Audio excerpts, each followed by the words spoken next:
โอ้ยคือใส่สูตรคืน ปานสอแท้นี่ซ้อมไว้คนสิลงนายกอบตเฮ้ยอย่าว่าเลยมึงลงนายกอบตไผ่ล้อมเขานี่แม่นหัวยี่มึงก็จะไปลงแข่งพี่แข่งน้องแค่บางนี่เครียดนี่แหละเครียดเรื่องหยังบ่มีฟุตบอลอบตนี่แหละเอ้ากีฬาอบตบ่มีบ่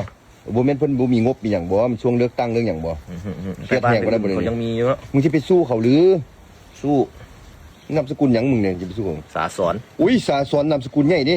อุ้ยนามสกุลก็ดีโคตรได้ของกูนะโอ้ยบวกกันก็ดีโคตรบ่นี่ฮะเอากูสิเสียมึงอยู่แล้วกวนโอ้ยบอกเลยพอเขาลงไม่หลีด้วยนี่อีหลีอยู่เด้กูว่าทางเข้าบ้านเป็นออกทางเข้าโพใส่เริ่มหกเริ่มหญ้าไหลคือมึงค่อยน้ำท่วม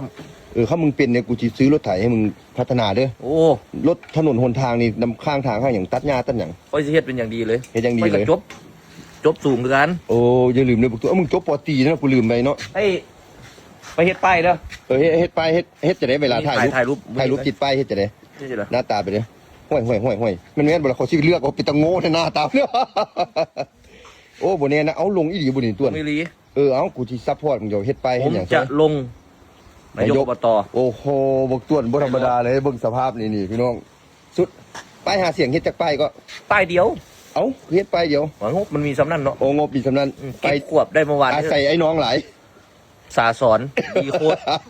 อาศัยพี่น้องหลายอ้าวลองเบิ่งค่อยลงอีหลีค่อยลงอีหลี